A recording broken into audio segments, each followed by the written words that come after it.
안녕하십니까? 미래와 희망 TV입니다. 혹시 최근에 받아보신 휴대폰 요금 명세서 꼼꼼히 확인해 보셨습니까? 내가 쓰지도 않은, 알지도 못하는 돈이 소액결제라는 이름으로 빠져나가고 있지는 않으셨습니까? 단순한 실수나 해킹이라고 생각하셨을 수도 있습니다. 하지만 만약 내가 인증번호 문자 한 통 받지 못했는데 내 주머니 속에 돈이 나도 모르게 줄줄 새어나가고 있다면 어떠시겠습니까? 최근 KT통신사를 이용하는 많은 분들에게 실제로 벌어진 일입니다. 서울 금천구를 시작으로 여러 지역에서 피해 사례가 속출했습니다.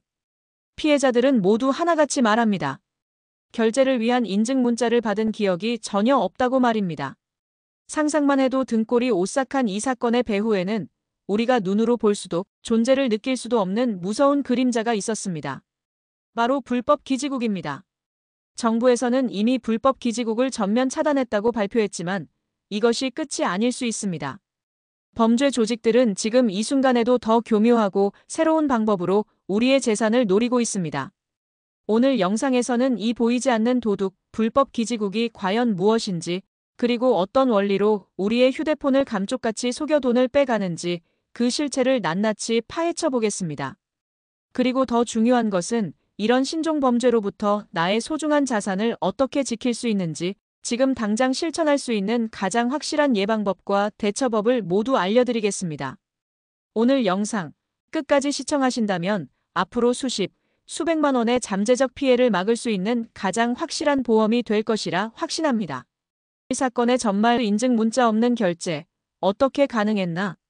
사건의 시작은 평범했습니다. 어느 날 휴대폰 요금 명세서를 받아든 사람들이 고개를 갸웃거리기 시작합니다. 3만 원, 5만 원, 많게는 수십만 원에 달하는 금액이 콘텐츠, 이용료 혹은 소액결제 항목으로 청구된 것입니다. 물론 소액결제는 우리 생활을 편리하게 해주는 기능입니다.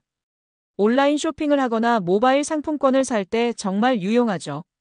하지만 이 기능이 작동하기 위해서는 반드시 거쳐야 하는 철통 같은 관문이 있습니다. 바로 본인 인증 절차입니다. 결제창에 내 휴대폰 번호를 입력하면 통신사에서 인증번호가 담긴 문자를 보내주고 우리는 그 번호를 다시 입력해야만 결제가 완료됩니다. 그런데 이번 KT 피해자들에게는 이 과정이 전혀 없었습니다. 인증 문자가 오지 않았으니 당연히 인증번호를 입력한 적도 없습니다. 그런데도 돈은 빠져나갔습니다. 도대체 어떻게 이런 일이 가능했을까요? 범인은 어떻게 이 철통 같은 보안 시스템을 무력화시킨 걸까요? 그 비밀의 열쇠는 바로 불법 기지국에 있습니다. 이 불법 기지국의 정체와 작동 원리. 우리가 일상적으로 사용하는 휴대폰은 어떻게 통신이 이루어질까요? 아주 간단히 말해, 내 휴대폰이 가장 가까운 곳에 있는 통신사 기지국과 신호를 주고받는 방식입니다. 전화를 걸거나 문자를 보내거나 인터넷을 할 때 모두 이 기지국을 거치게 됩니다. 그런데 불법 기지국은 통신사가 설치한 합법적인 기지국이 아닙니다. 범죄 조직들이 마치 통신사의 진짜 기지국인 것처럼 위장해서 만든 가짜 기지국입니다. 이 가짜 기지국은 보통 차량 등에 설치되어 특정 지역을 돌아다니면서 작동합니다. 이 가짜 기지국의 가장 큰 특징은 주변의 진짜 기지국보다 훨씬 더 강한 신호를 내뿜는다는 것입니다. 우리의 휴대폰은 기본적으로 가장 신호가 강한 기지국에 자동으로 접속하도록 설정되어 있습니다. 똑똑한 기능이지만 바로 이 점을 범죄자들이 악용한 것입니다.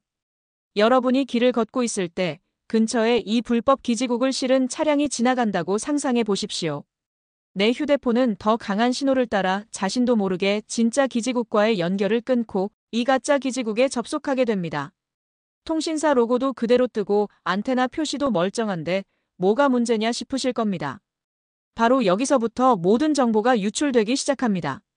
일단 내 휴대폰이 불법 기지국에 연결되면 그 순간부터 내가 주고받는 모든 통화 내용, 문자 메시지, 인터넷 사용 기록 등이 이 가짜 기지국을 거치게 됩니다. 범죄자들이 중간에서 내 모든 통신 내용을 실시간으로 엿볼 수 있게 되는 것입니다. 이를 전문 용어로는 중간자 공격이라고 부릅니다. 이제 왜 인증 문자를 받지 못했는데도 결제가 가능했는지 짐작이 가실 겁니다. 범죄 과정은 이렇습니다. 첫째, 범죄자들은 이미 다른 경로로 탈취한 개인정보를 이용해 특정인의 휴대폰 번호로 소액 결제를 시도합니다. 둘째, 결제 요청을 받은 통신사는 정상적으로 해당 휴대폰 번호로 인증 문자를 보냅니다. 셋째, 바로 이 문자가 피해자의 휴대폰에 도착하기 직전 중간에 있는 불법 기지국이 먼저 가로챕니다. 넷째, 범죄자들은 가로챈 문자에서 인증번호만 빼낸 뒤 해당 문자를 아예 삭제해버립니다. 마지막으로 빼낸 인증번호를 입력해 유유히 결제를 마치는 것입니다. 피해자 입장에서는 문자 자체가 온 적이 없으니 사기를 당하고 있다는 사실을 까맣게 모를 수밖에 없습니다. 요금 명세서가 날아오기 전까지는 말이죠. 이는 기존의 스미싱, 즉 악성 링크를 눌러야만 정보가 유출되던 방식보다 한 차원 더 진화한 매우 지능적이고 악질적인 범죄 수법입니다. 해외 사례와 범죄의 진화. 이러한 불법 기지국을 이용한 범죄는 비단 우리나라만의 문제가 아닙니다. 해외에서는 IMSI 캐쳐 또는 스팅레이라는 이름으로 더 잘 알려져 있으며 원래는 사법기관에서 범죄자를 추적하기 위한 감청 장비로 개발되었습니다.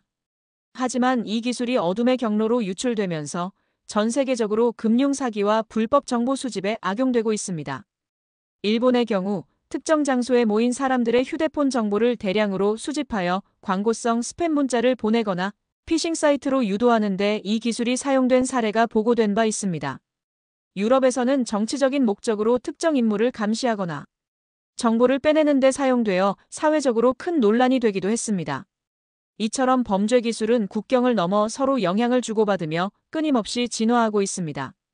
과거에는 어눌한 말투의 보이스피싱이 대부분이었다면 이제는 우리 눈에 보이지 않는 전파를 이용해 감쪽같이 정보를 훔쳐가는 시대가 된 것입니다.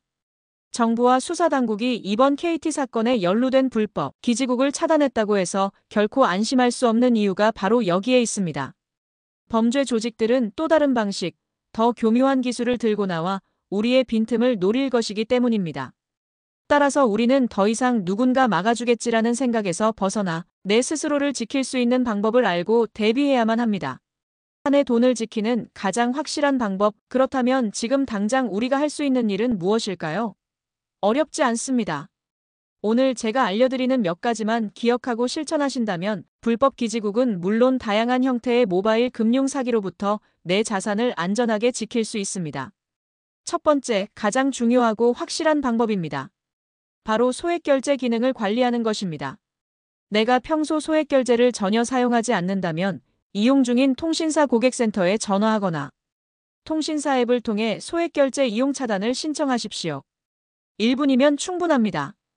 아예 결제 기능 자체를 막아버리는 것이니 범죄자들이 내 번호로 결제를 시도조차 할 수 없습니다. 만약 소액결제를 자주 이용하시는 분이라면 이용 한도를 내가 필요한 만큼만 최소한으로 낮춰두시는 것이 좋습니다. 예를 들어 한도를 100만 원이 아닌 5만 원, 10만 원으로 설정해두면 혹시나 피해를 보더라도 그 피해를 최소화할 수 있습니다. 지금 바로 이 영상을 잠시 멈추고 통신사 앱에 접속해 나의 소액결제 한도가 얼마로 되어 있는지 확인해 보시기 바랍니다. 두 번째, 휴대폰 요금 명세서를 매달 꼼꼼히 확인하는 습관을 들이는 것입니다. 많은 분들이 자동이체로 요금이 빠져나가다 보니 명세서를 제대로 확인하지 않는 경우가 많습니다. 하지만 명세서는 내 돈이 어디에 어떻게 쓰였는지 알려주는 가장 중요한 장부입니다. 매달 명세서가 오면 내가 결제한 기억이 없는 콘텐츠, 이용료나 소액결제 내역이 있는지 반드시 확인해야 합니다. 만약 의심스러운 내역이 있다면 즉시 통신사, 고객센터에 문의해서 확인해야 조기에 피해를 막고 구제받을 수 있습니다. 세 번째, 보안을 강화하는 부가적인 조치들입니다. 통신사에서는 스미싱 예방 서비스와 같은 무료 부가 서비스를 제공하는 경우가 많습니다. 또한 V3 모바일 시큐리티와 같은 신뢰할 수 있는 모바일 백신 앱을 설치하여 정기적으로 검사하는 것도 좋은 방법입니다. 이러한 앱들은 악성 코드나 스미싱 문자를 탐지하고 차단하는 데 도움을 줄 수 있습니다. 또한 출처가 불분명한 와이파이에 함부로 접속하지 않는 것이 좋습니다. 불법 기지국과 마찬가지로 해커가 만든 가짜 와이파이에 접속할 경우 내 금융 정보가 유출될 위험이 있기 때문입니다. 마지막으로 만약 내가 이미 피해를 본 것 같다면 어떻게 해야 할까요? 당황하지 마시고 즉시 행동에 나서야 합니다. 가장 먼저 할 일은 내 통신사 고객센터에 전화해 소액결제 피해 사실을 알리고 결제를 차단하거나 취소 요청을 하는 것입니다. 동시에 경찰서에 방문하거나 온라인으로 사이버 범죄 신고 시스템을 통해 피해 사실을 정식으로 신고해야 합니다. 이때 결제 내역 등 증거 자료를 잘 준비해 가시는 것이 좋습니다. 신고 절차가 번거롭고 어렵게 느껴지더라도 반드시 신고를 해야만 피해 구제를 받을 가능성이 높아지고 또 다른 피해자가 발생하는 것을 막을 수 있습니다. 오늘 우리는 나도 모르는 사이에 내 돈을 빼가는 보이지 않는 위협, 불법, 기지국의 실체와 그 대처법에 대해 자세히 알아보았습니다. 기술의 발전은 우리에게 상상할 수 없는 편리함을 가져다 주었지만 그 이면에는 이처럼 우리의 삶을 위협하는 새로운 그림자도 함께 드리워지고 있습니다. 하지만 무작정 두려워하고 피하기만 하는 것은 답이 될 수 없습니다. 적을 알아야 이길 수 있다는 말처럼 우리는 이러한 신종범죄의 원리를 제대로 이해하고 현명하게 대처하는 방법을 배워야 합니다. 오늘 알려드린 소액결제 차단 및 한도 설정, 그리고 명세서 확인 습관.